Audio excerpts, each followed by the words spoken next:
Hello, welcome to the Publishing Twins podcast. Today, we're going to continue. We've got a bit of a continuation from last week, but we're going into more depth about plotting versus pantsing when it comes to writing. I'm Sophie, and I'm a plotter. I'm Tasha, and I'm a pantser. So I think we ought to describe what we mean by pantsing and plotting. So, as a plotter, it means I like to plan things out. I like to work out in detail what's going into my scenes, what order the scenes are in, before I really jump into the writing. You're a bit different, aren't you, Tash? Oh, heavens, yes. Because being a pantser, what I do is I just go, oh, I've got a scene in my head. I think I'll write it now. And so sometimes that's the beginning and sometimes it isn't. But yeah, so I just go with the creative flow. And I don't get round to doing any planning at all until way later in the process. Yeah, well, because plotting, I mean, it kind of sounds a bit sedate, doesn't it? Maybe a bit boring, but it isn't. I assure you, it isn't. I absolutely love the planning, and when we get to the planning section, because we're going to go into detail, I'll go in. I will probably wax lyrical about why I love planning, but yeah, plotting is not boring. I assure you. Nah, honestly, it isn't really. Promise. Because I have to do everything spontaneously and creatively. Because if I do too much plotting, it's like, yeah, there's too much in my head, and it's like, no, don't want to do that. Might get bored if I do that. But both approaches can be very fulfilling and very creative, really. Yeah, honest. So pantsing. So we both actually do the whole pantsing thing from time to time, because there are different times when pantsing is just perfect. It is. I do enjoy pantsing from time to time. I may be obsessed with plotting and kind of anal about that, but I do actually enjoy sometimes just writing, because I mean, pantsing stuff, it's liberating, isn't it? It's fun. It's free form. It's something. It's doing something different, and sometimes it's good to just drop the constraints and just see what your imagination can come up with. Yeah, so you just follow the creative spark and just enjoy yourself. It's a great writing exercise. Even if you are the epitome of a plotter, just having a go at pantsing that's me. can be fun. It's just, yeah. And of course there are different types of pantsing as well. Oh yes. Even in writing spontaneously, Tash and I are very different, because I like to write in order. I will write my scenes from beginning to end. If I'm doing a short story, I mean, this is ignoring edits. This is when I start writing, and when I'm writing and creating a story, I start at the beginning and I work my way through to the end. That's the way I pants my stories. Whereas I am chaos embodied. I just write whatever happens to be in my head at the time. For short stories, sometimes I write the end before I write the beginning. But I'm like that with novels as well. What is in my head is what I'm going to put on the paper. And it's only sort of much later that I will do any planning with, like, the little piecemeal planning is what I call it. It gets to a certain point where you actually have to go back and go, do I actually have a story structure? What's missing? And so you're just hoping. So you're just hoping at that point that your instincts have put most of it in, and you just need to do a bit of sorting at the end. Is that what you're saying? Yes. But it seems to work. My brain seems to be quite good at this. Storytelling shit. So it seems to know. I don't usually have to do any major stuff. So yeah. Yeah, you just trust the process. Trust the process. Yes, that's basically Okay. my entire thing about writing is trust the process. Okay, so we even pantsing, we do it differently, don't we, Tash? But we do use the same kind of exercises, writing exercises that actually help us in developing our craft. So one of the exercises we use quite a lot, and we publish these stories. They're fun. We've got blogs. We publish on our blogs. Links below. There are drabbles. We try to write drabbles, which are defined for us. There are stories of exactly 100 words. That is a hill we will die on. Because, I mean, there are some people these days that say anything that's short is a drabble. No, everything that's short is not a drabble. A drabble is 100 words. Otherwise, you're writing a microfic. Yeah, because the important thing is exactly 100 words really help you to develop an attention to detail for the words you're picking, your word choice. You have to be very precise with what you want to do because you've only got 100 words to tell your story. And it's also very good for self-editing. This is one of the times where we'd say write a little bit long and edit short, so you can and pick out the words, because it helps you to cut out the extraneous words that you don't need. You know, all those words they're always telling us to cut out that you don't need in writing, and it just bogs it out. You get pretty good at taking those out of a drabble if you're going for 100 words. Yep. And also, of course, you learn how to use your punctuation as well, your hyphens, your dashes, your apostrophes, your semicolons, your colons, because you can replace all those little ands and those conjunctions.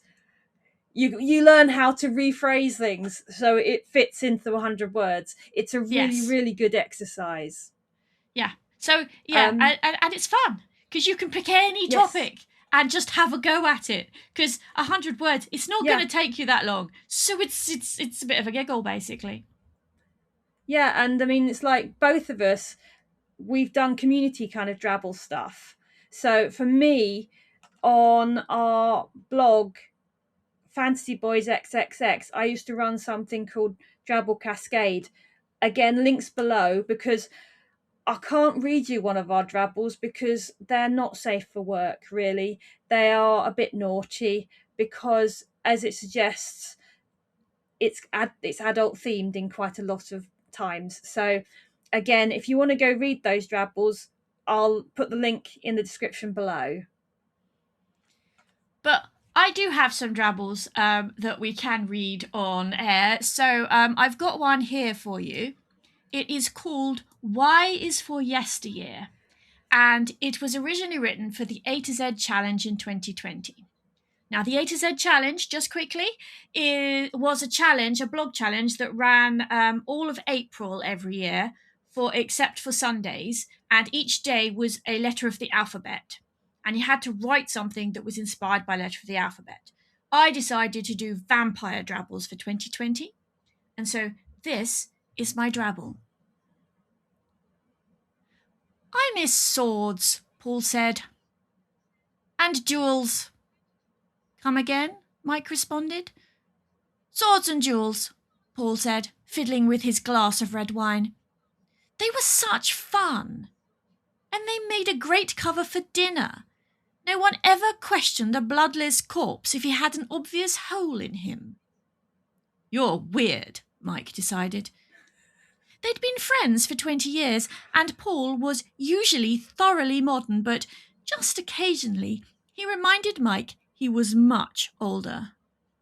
Anyway, blood bags are much easier, Mike added, sliding a glass across the table. Paul took a sip and sighed. I still miss Jules. Oh, what?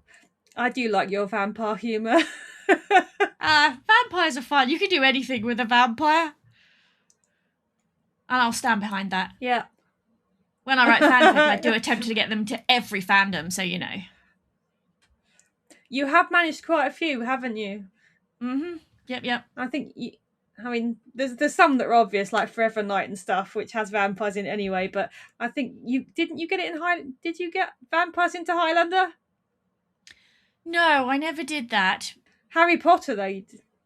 Oh God, vampires! Yeah, but vampires are already in Harry Potter. But yeah, I elaborated on them for a bit. But no. Yeah. Yeah, no, there are many fandoms. I have many fandoms that I got vampires into. Anyway, stick around to the end, people, because we're going to do a live Drabble and show you how you can create it.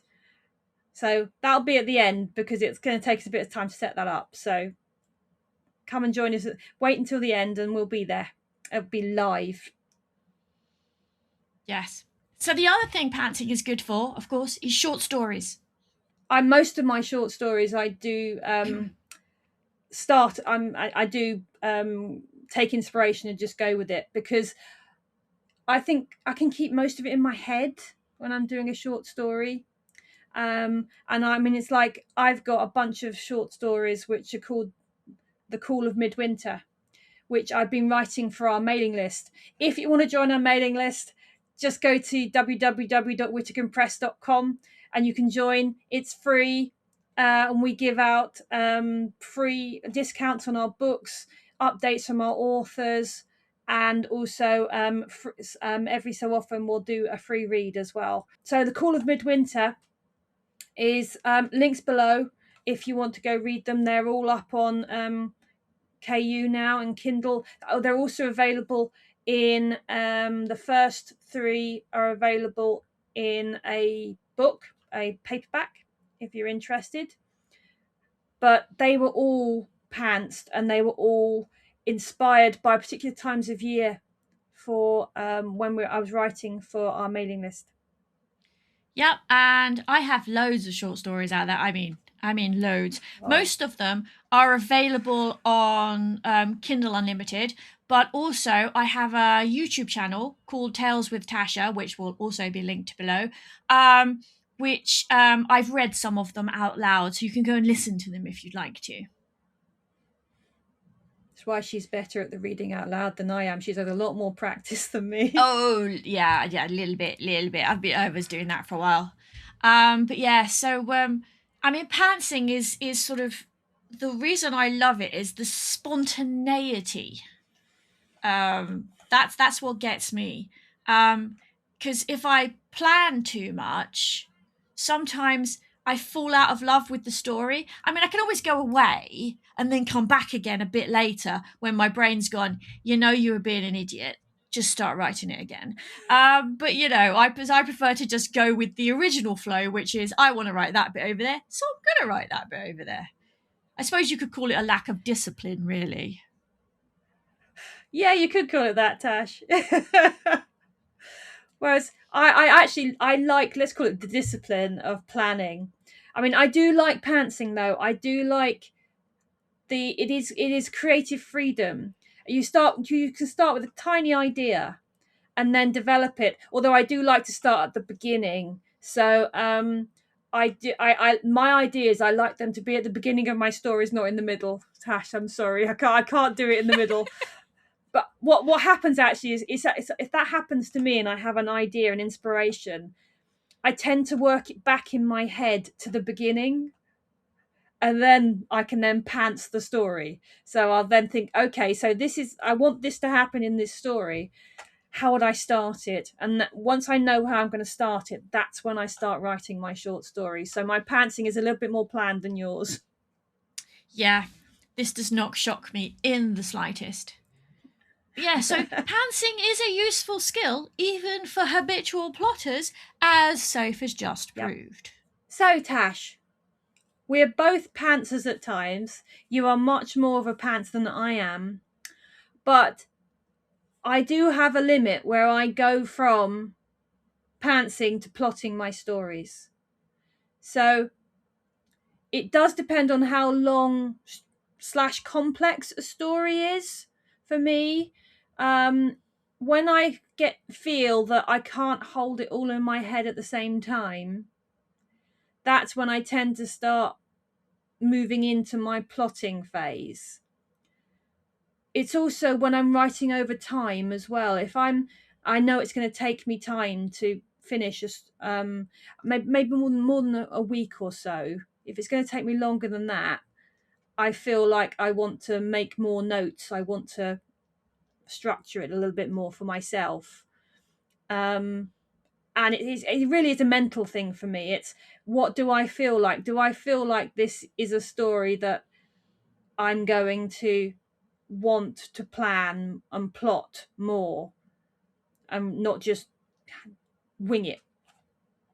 Whereas, yeah, the only time I really feel the need to plan anything is if I'm writing with somebody else.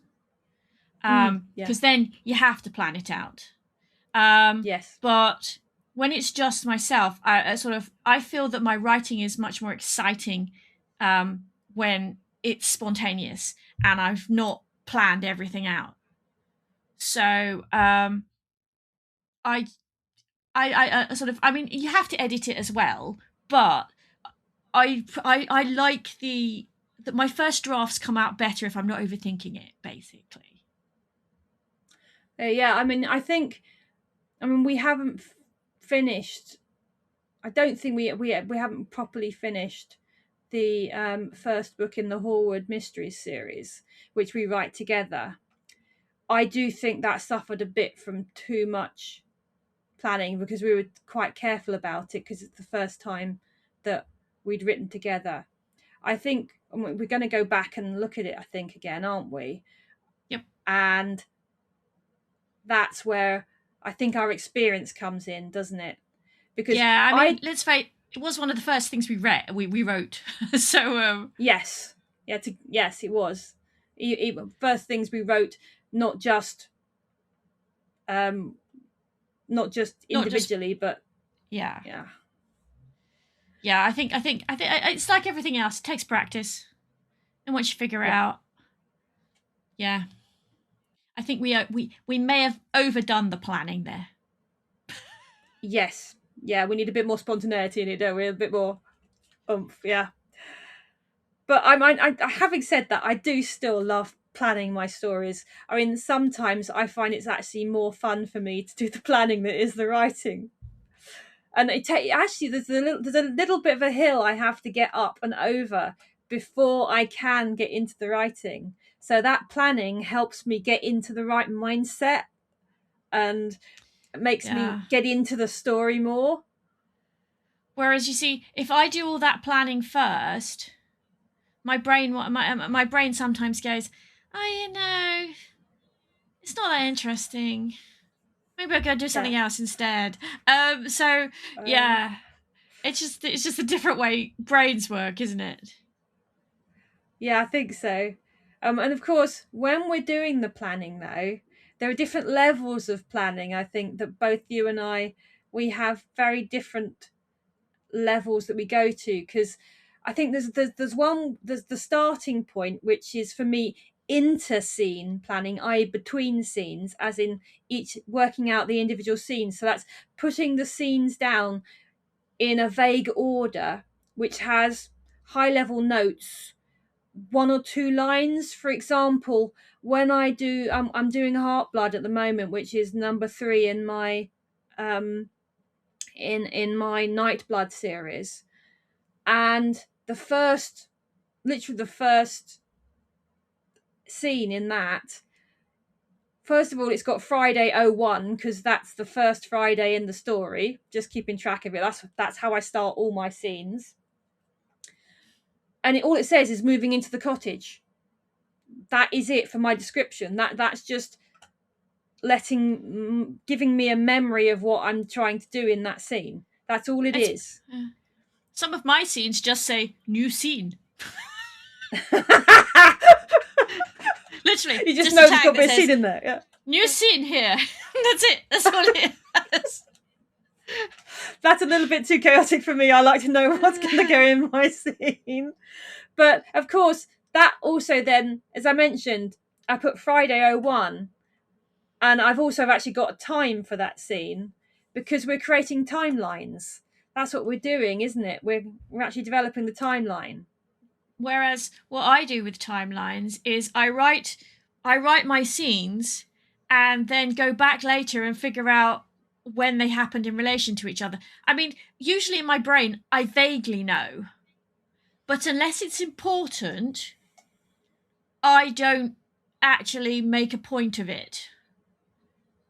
It's like I know things will happen a day apart. I mean, and sometimes if you're working with the modern world, sometimes it's important to know which day it's on because you need to know whether the shops are open at that time or not, or something silly like that. Yeah. That's usually the kind of reason I set up a timeline. Eventually, it's because I need to work out whether they can go and do something at a certain time if it's in a modern setting. I mean, if it's in a not modern setting, it doesn't really matter. You can do anything we like anytime. Yeah. But also, timelines can be very useful for figuring out if it's dark or not. That is important, especially, I mean, when we're doing Heartblood, I'm doing vampires and stuff. Now, these are not vampires because they're not full vampires that get impacted by sunlight. But you need to, I do have a list of sunrise and sunset times for the period when I've decided it's going to be happening. It's important for a writer to know these things when you're writing vampires. Yeah, I mean, I have done that with one of my vampire stories. I did go and check sunrises and sunsets in Canada, I think it was. Yeah, I'm pretty sure it was in Saskatchewan at one point for one of my books. Yeah. But yeah, I think the only thing there are some things I can be freeform with, like, is there a moon out? Is it a full moon? Now, once I've decided it's a full moon, of course, I then have to make note of that into the story because full moon only lasts for sort of 3 days-ish, doesn't it? And so you have to know that when you're over the time period. But yeah, when it is, doesn't really matter. I mean, that's one of the reasons you need timescales and things in werewolf stories or vampire stories. Anything where you've got an astrological thing that's going to be important, you need a timeline. Yes, yeah. There's reasons for timelines. Yeah, sometimes, I mean, I always have a timeline with my Tom stuff because I need to make sure I know where the story fits in the overall timeline of the series, and how much time has passed between the stories, because that matters, because it's about the progress of the characters. How much time have they had to do certain things? whereas you see, I've got the same thing in Cat's Call, but my timeline is it's a bit. They've had a while, There's been a bit between this story and this story. We're good. Yeah. You see, you can do that because you're based in a fantasy place, whereas my stuff is on Earth. And so I need to know, okay, the last story was in winter. We've now got, I'm going to jump a few months because I think that's the amount of time that's needed between the stories. Okay, so we're now in spring. And that informs some of my planning for the scenes. Like, for example, in Heartblood, there's a storm, but Heartblood's set in winter, so it's a snowstorm, and it's unusual because it's in Cornwall. Don't normally get snow very often in Cornwall, but so that the storm's the important thing. But what type of storm it was is based on the timeline I've created for the story. Yeah, but yeah, sometimes timelines can be very important, and sometimes they're a bit. An Intra-Scene planning is quite a quick process normally for me. It's throw it down. I mean, yes, I'll go and fiddle with it later, but it gives me a structure. Then I get to the Intra-Scene planning, which is the within the scene planning. And I tend to have in my scenes, that means I've got description of the scene. So I've got that couple of word phrases that tells me reminds me what the scene is meant to be about. Moving into the cottage. but then I will then put more description. So for example, that scene that's moving into the cottage, when I then started working on the intra-scene planning, I then made some notes. It tends to be, for me, it was a quick description of what's at the detail of what's going on in the scene, but then I've got things that I remind myself what I want to get into the scene. Like I've actually got something saying you need to, because it's the first scene, I've got time passing information to let the reader know how long it's been since the previous story. And then I've got also reasons why. I've got renovations caused a delay in moving into the cottage. That's an important point as well, because at the end of the last book, they were getting the cottage pretty soon after that story, but there had to be a reason there was a delay, because I wanted to show that. Whereas my intra-scene planning tends to be words like fill in or add more here, or occasionally it's like you need to write the bit where he tells them about so and so. You know, but that happens whilst I'm writing the scene, because sometimes whilst I'm writing a scene, I'll get to a point and I'll go, yeah, I don't really know how to do that bit yet. So I get fill in. Literally, I even use one of on Microsoft Word. I use one of the heading settings for it, so it pops up in my navigation pane, and literally just says fill in. So I know I have to go back to that bit and fill something in. But yeah, so that's the tricky bit, isn't it? When you need reminding yourself that you've got to go back and do something, because I have the same thing. Sometimes if I'm writing, I think I'm stuck here, I will leave myself a note to come back and do it later. So although I do tend to write strictly in order, there are times when I go, yeah, I'm completely stuck. Fuck it. I'll leave it. If there's a bit that's causing me an issue and it's blocking my flow, it's like, yeah, fill in and then go to the next bit.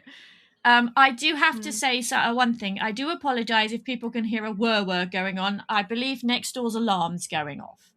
But, just it keeps stopping and then starting again. But I just wanted to say that, so very sorry about that. That could be the heat.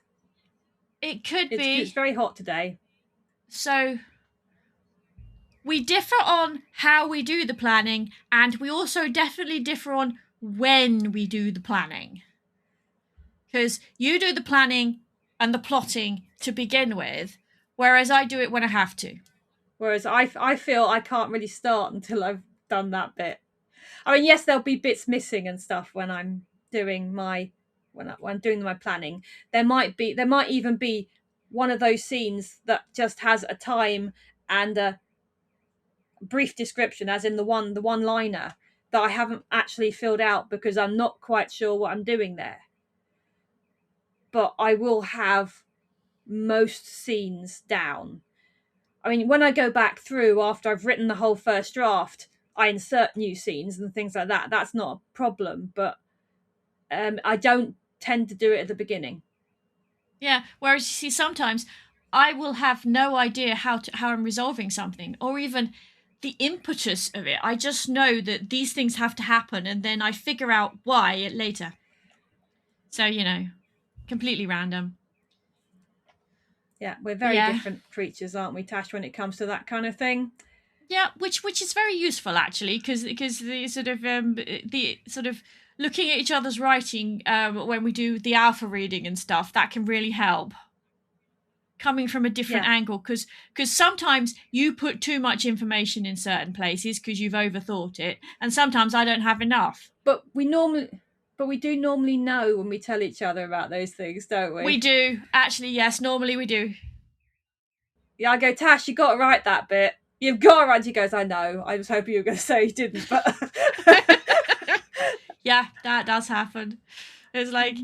Because a lot of the time, a writer, you know, but it's like everything in life. Every now and then you just go, oh, do I have to? And a lot of time, yes, you have to.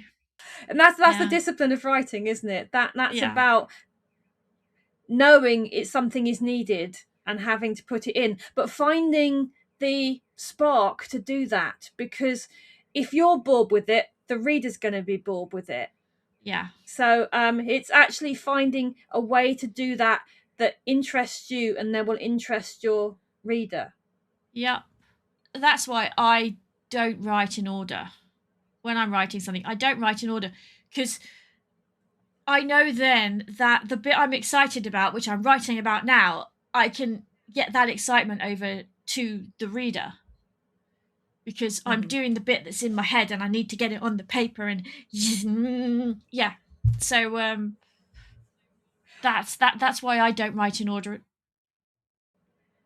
Whereas my attitude is, I need to get that thought down and I need to make notes about that thought so I don't lose it, so I can carry on. Yeah. Whereas, so that means I feel safe to come back to that, and because I've captured what I thought was the spark of that scene, so I can put the scenes down and then come back to the whole thing and then write much more fluidly. Yeah. I mean, I have occasional bits like that, but it's nowhere near as.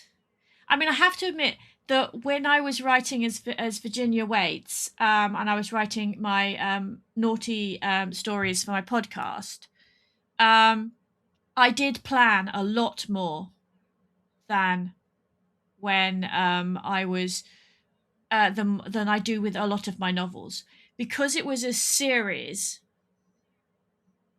I knew, and each story had a particular structure. I mean, they were all novelettes, and they had a particular structure, and I knew I needed a certain amount of something for each podcast, so I actually planned more. I mean, I actually wrote down my character descriptions before I actually introduced the characters. I've never done that for anything else. Wow. Wow. I know. I didn't have heaps of planning like you did, but but it was sort of. I mean, it is useful to have little ideas, because I didn't even write those in order. I wrote the first one, and then I wrote some of them in order, but I was writing bits of other ones before I finished the previous ones, so it was still a bit You chaotic. have to be anarchic in some ways, don't you? You I always do. have to be an anarchist when you're writing. It doesn't matter. Planning doesn't matter. It just seems to be in my nature. Anyway, so once we've done the planning, the actual writing is, we're talking about order at the moment, aren't we? So, I mean, I like to write in order, as mentioned earlier. That's why I think I make so many notes, because I like to then I go back to the beginning and I then write the whole story in order with those notes. So maybe I am getting out the same instincts you are, by writing long notes into a scene. Yeah, some of Soph's notes are longer than my scenes. So I think we have the same instincts, Tash. It's just, but as I mentioned, it's mostly in order. But again, I'm happy. I do then go back and go, oh, I need to split that scene up and put a bit more in and stuff like that, because I feel it's not flowing. I feel it doesn't work. So I'll come back to that kind of stuff. But mostly I write in order. Yeah, and mostly I don't. I said the odd short story I'll write from beginning to end, but for the longer ones, nah. So, should we do the drabble? Let's do the drabble. Okay, so how we're doing the drabble is I have 3 dice. This dice has different genres on it, and these dice just have random images. It's like there's a bird, and there's a cat, and there's for some reason there is I think that's a hot air balloon. Anyway, so the way this is going to work is, first of all, I'm going to roll the genre dice, and I will take a picture of it and show it to you so you can see it, because I can't move this camera, but I've got another phone over there. And then I will roll these, and we will get the 2 things that have to be included in the drabble. And then Soph's going to start writing it. We'll see how this goes. Okay. So, here we go. Here's the genre dice. Ooh. Hang on. Come on, come on, phone. There we are. Ooh, hang on. There we go. This one's a silver dice, so it's a bit difficult to get it to Come on. Oh, you can't even read. Hang on. Let me try that again so you can actually read it. If you tell me what it is, Tash, I'll make a note of it in my document as well. It's comedy. Oh my goodness. Okay. I'm sorry. There we go, you see. Comedy. There we go. And then if I do the other two, these ones are much bigger, so they'll be easier to see. Oh, I think you'll be able to do this one. Let's take a picture of those. And you have an unhappy face and a pencil.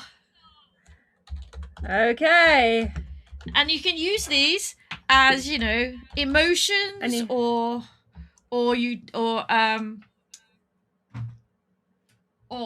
actual items that you have to have in there or anything like that. So I can use them for any inspiration at all? Yes, any inspiration. It doesn't have to be literal. It can be literal or figurative or anything. Okay, and I've got 100 words. 100 words, yes. I mean, on all the... yeah. So what are you thinking? I mean, because comedy can be part of any other genre as well. You realise? Oh yes. So I can put what I like in there. It's just got to be funny. So yeah. Now I have to admit I am not a spontaneously funny person, but writing doesn't need to be spontaneous. So, I mean, unhappy face. It sounds like someone's going to be grumpy, doesn't it? I think someone's going to have to be grumpy. About pencil though. You could have it. They could have it stuffed behind their ear, or they could be writing something. Maybe they're unhappy because they can't find their pencil, and it's behind their ear. Yeah. Oh yeah, that would make something funny. But you've got to so somebody's also got to be probably not telling them about it. Oh, I know. No. You know what writers always do, don't you? Writers always twist their hair up and have the pencil holding the hair out of their faces whilst they're typing.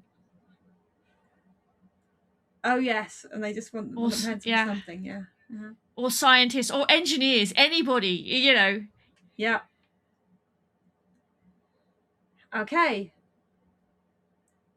Right. So I think I'm going to call them Jim. No, it can't be. It depends. No, if it was Jim, it'd have to be behind the ear. Well, I suppose he could have long hair, couldn't he? He could have long hair. Jim could have long hair. Yeah, you could make him a musician or something, or a scientist. I mean, or computer programmer. Yeah.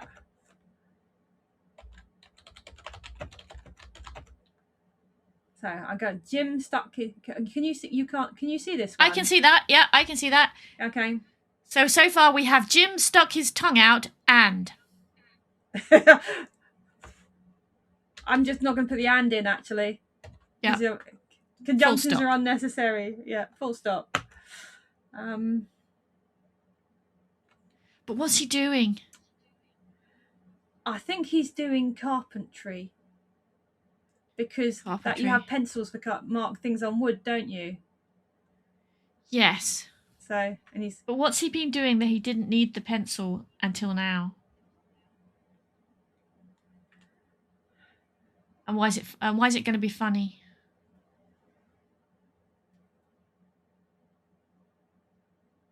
I think he needs to squint at what he's doing. So, is he an artist, do you think? Is he actually... is he a sculptor? Is he actually carving something? Oh, yeah, he could be carving something. But why is he carving it? Why is he carving it? And who's he going to interact with? I don't know that yet. Give me a minute. I forgot we're pantsing, aren't we? Yeah. Yeah. He squinted at the lump, the block of wood. There we go. The block of wood in the front of him, and conceived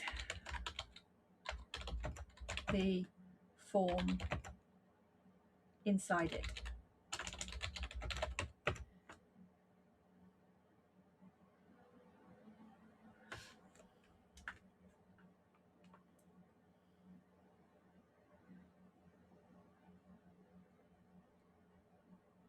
So I've got, that's 33 words already. So I said he squinted at the block of wood in front of him. Oh, sorry, 23, not 33. Yeah. No, sorry, there's 3 that are the inspiration words. So just take 3 There's off. 4 that are the inspiration words. Oh yeah, okay. 22 then. We've got 22 words so far. So what's going to happen? He's about to try and draw the things he's seeing sketch it onto the block of wood. Okay. And he's not going to have the can't find his pencil, which is why he's going to be grumpy. And then I think his other half is going to come up behind him and pull the pencil out of his hair and hand it to him. Okay. So he's going to be a bit wild and grumpy and over the top. Yeah.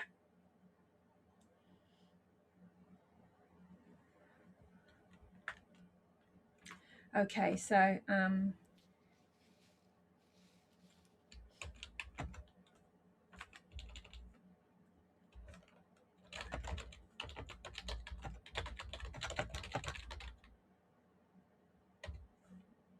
you don't want formed. I can edit that later anyway. Thank you very much. Come on, Est.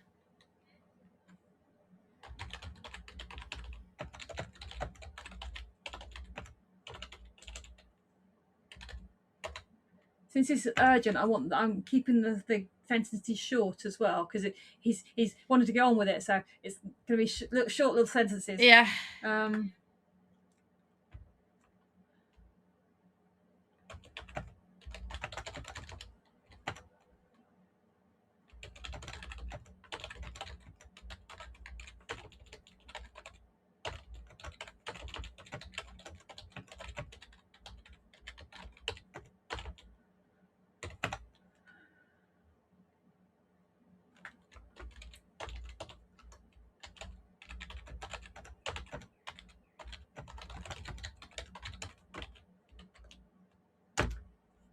Is that grumpy enough? Why the fuck was his pencil? Yeah, that works. One swear word for the PG rating. Yeah.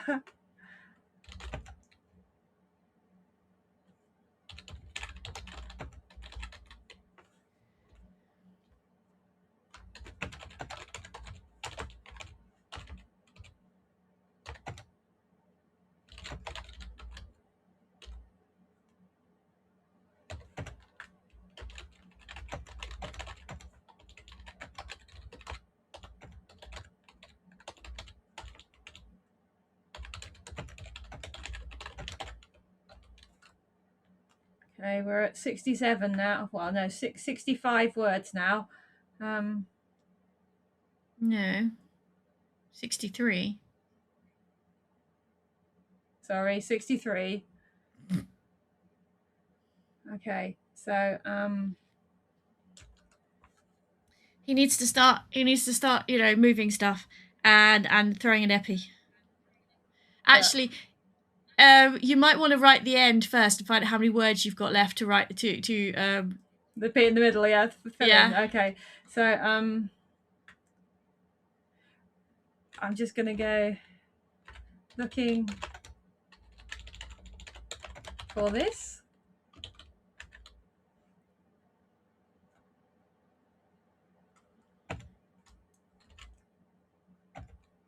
Tim.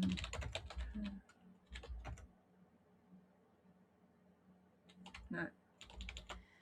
How about Jim Hurd and how about Jim Hurd and something and as his hair fell about his ears, a hand appeared in front of his nose, holding the pencil that had been holding it back, or something like that. His hair fell about his ears. The pencil appeared in his eyeline. Now,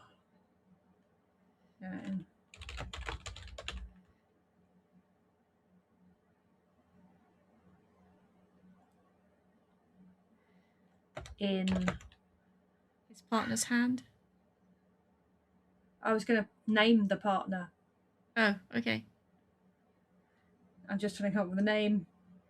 Do you want to? Yeah, but you. I don't think you need a name. Okay. Yet, or maybe ever. Well, ever then, because this is the end, Tash.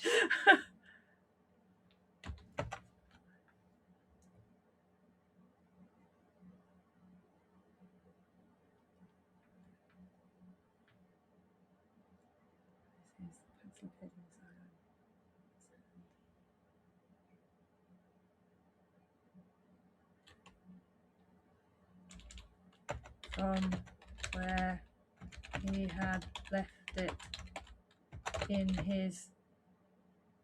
No, I don't. You don't need that many words. Appeared in his eyeline, in his partner's hand.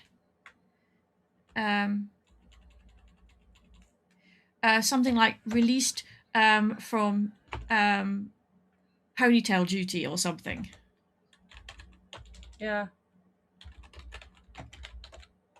I like that, ponytail duty.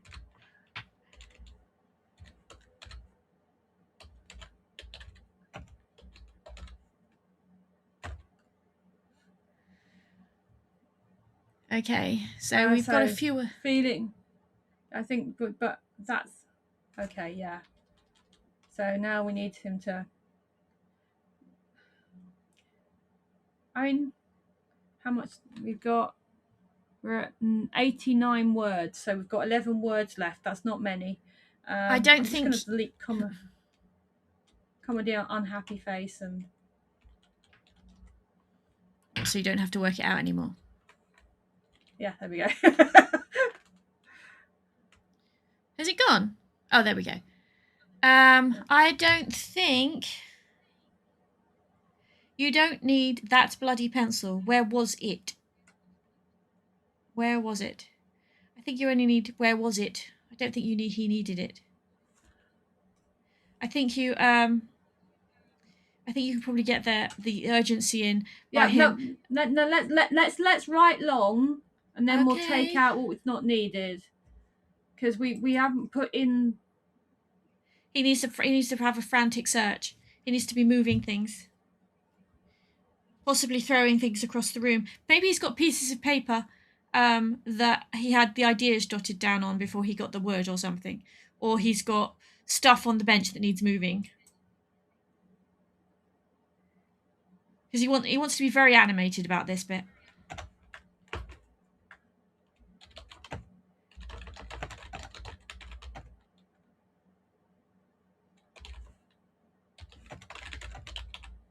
I think you don't need... Yeah. Sketches.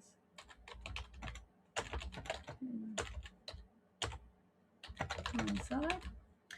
Just for explanation for people, I started writing Jim swept the papers that had his sketches on, and then I thought, no, I don't need to say that. Fewer words. Jim swept his sketches to one side. Or out of the way. Out of the way. With one hand.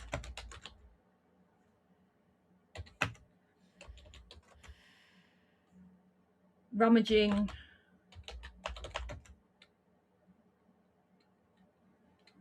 We're at 101, but I'm rummaging in his toolbox. With the other.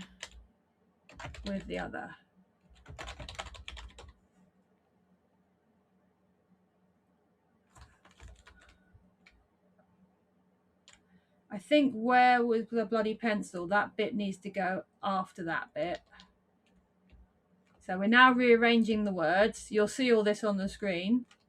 I don't think he needed it. I don't think you need that. I just think he needs, where was the bloody pencil? Where was that bloody pencil?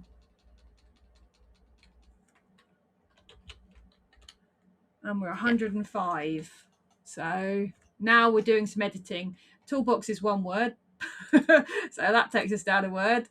104.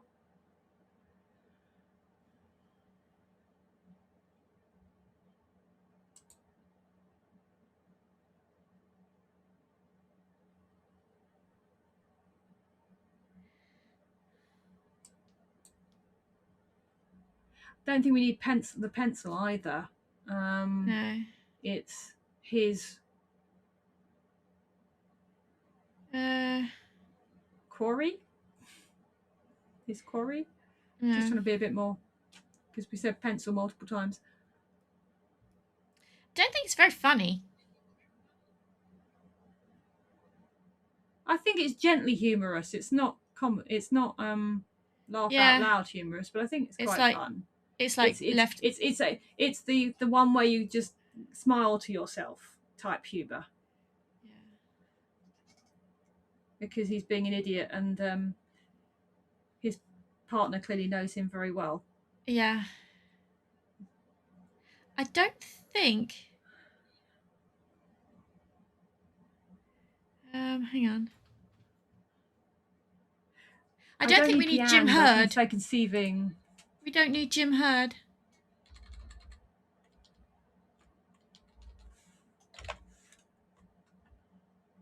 Looking for this Jim Hurd. We don't need the Jim Hurd because it's implicit. There we go. That's 100 words. That's 101. Okay. I don't need think to go down one more word. I don't think the end's got the right emphasis.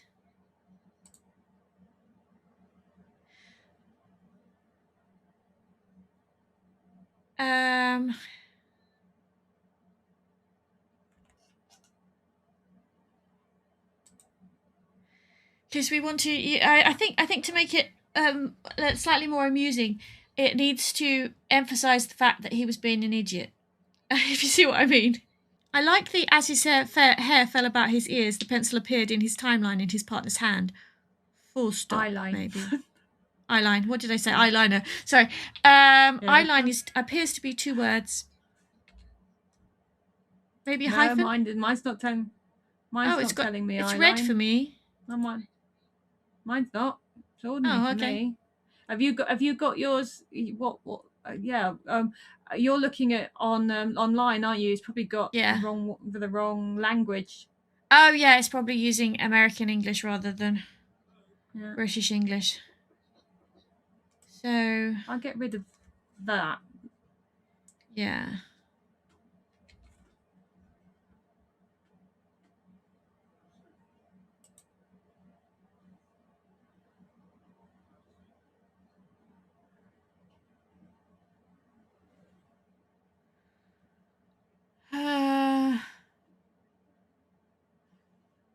Okay, I don't need he saw it all, do I? Maybe. Yeah. Also, maybe as his hair fell about his ears, maybe it should be as his hair fell into his eyes. What were you saying, Cash? So, as his hair fell about his ears, I think should be as his hair fell into his eyes, the pencil appeared before his eyes. No, I think we need to be clear about his from his loosened ponytail, because we haven't actually said what the pencil was doing. I know. Yeah, exactly. But you take out the about his ears into his eyes. The pencil appeared before his face in his partner's hand, and we need something like, of course he'd been.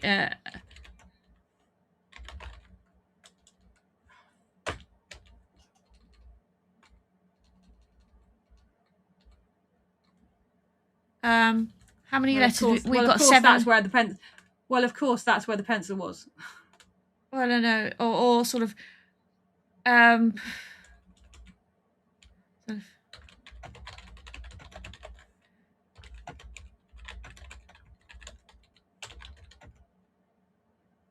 No, because it doesn't explain. You want something like, of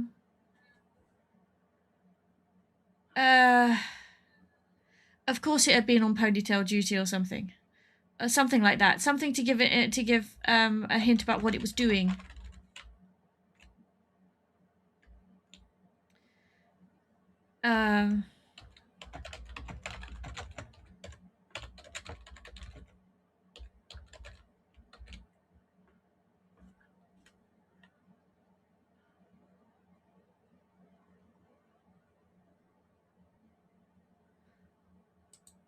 If I take out the as, because I don't need the as. His hair fell into his eyes. Full stop. No, semicolon. The pencil appeared before his face in his partner's hand, because that links the two phrases. Yeah. Of course, it had been on ponytail duty. The thing is, it really needs to finish with something as, where else would it have been? So we need to take out some words somewhere. Because that gives a duh, where else would it have been moment. We could probably take out I don't know what you're getting at, Tash. Okay, the end of it needs to say something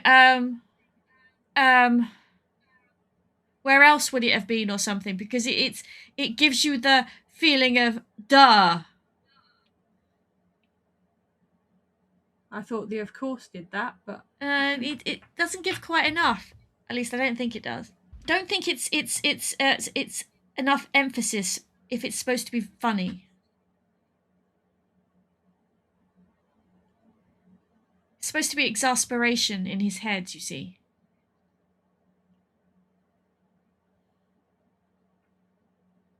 I mean, you don't have to. I don't think that needs to change that bit. Okay. But then we're done, aren't we? Just having a quick reread now. So Jim stuck his tongue out. He squinted at the block of wood in front of him, conceiving the form inside it. The shape coalesced in his head. He needed to sketch it onto the surface. Where the fuck was his pencil? Jim scanned his immediate area. The bench, his chisels. Jim swept his sketches out of the way with one hand, rummaging in his toolbox with the other. Where was that bloody pencil? Looking for this? His hair fell into his eyes. The pencil appeared before his face in his partner's hand. Of course it had been on ponytail duty. Yeah, that works. Yeah. Cool. And there we go. A Drabble. Ta-da! It may not be the best Drabble ever, but in, what was that, 15 minutes? I don't think that was bad. Yeah. And that's the kind of practice that's really good. And you see, when Tash and I were talking about what words to use and how to actually come up with what fitted and how to link the words together, how to make the sentences shorter, punchier. So we were thinking about the pace of our sentences as well as about the words we were using. And we were also, I mean, when you're writing, it's really good to have that kind of discipline and practice. And it's good fun to do it in pairs as well. I mean, you heard us, we were bickering over what the right words were. Yep. But that's what happens. Yep. That's why writing with people when you're pantsing can be fun as well. Because, you know, where you're discussing things and going through it. If it's a longer work, you're usually doing that whilst you're plotting it. But it can be fun when you're actually writing it too. Yep. So you see, Drabbles are fun. Writing practice is fun. And it doesn't matter whether you pants something or plot it. It's still a lot of fun. Writing is fun. If you don't enjoy it, don't do it. But you see, we love writing, and that kind of exercise where we're sitting and discussing things and going, oh, what's the right word? And the fact we had to get to 100 words was a really good challenge, which is why we like Drabbles, because they are fun and the challenge is there, and it makes it really interesting to play with words and try and work out what you're trying to say in that limited space. Yeah, and don't worry if you don't have dice. You can always use a random word generator or something. That's always fun too. Or stick your finger. Just take a page of a book, stick your finger in it, and see what it comes down on, and then try and write something about that. Or just write something the first thing that comes into your head. It's all about just having a go. Yeah. So I think that's enough for this week, isn't it, Tash? Yeah, we said the same thing. Okay. Yep. I do think that is indeed enough for this week. So So we'll say tutty bye then. Thanks for joining us. Yep. Yeah. Well, first thing though, if you enjoyed this, do like and subscribe. Oh yes. We'd love to have you join us each week. We only publish once a week, but it's lovely to talk to you and share our experience of writing with you. And don't forget to check out the links below. So, bye-bye. Bye-bye. See you next time.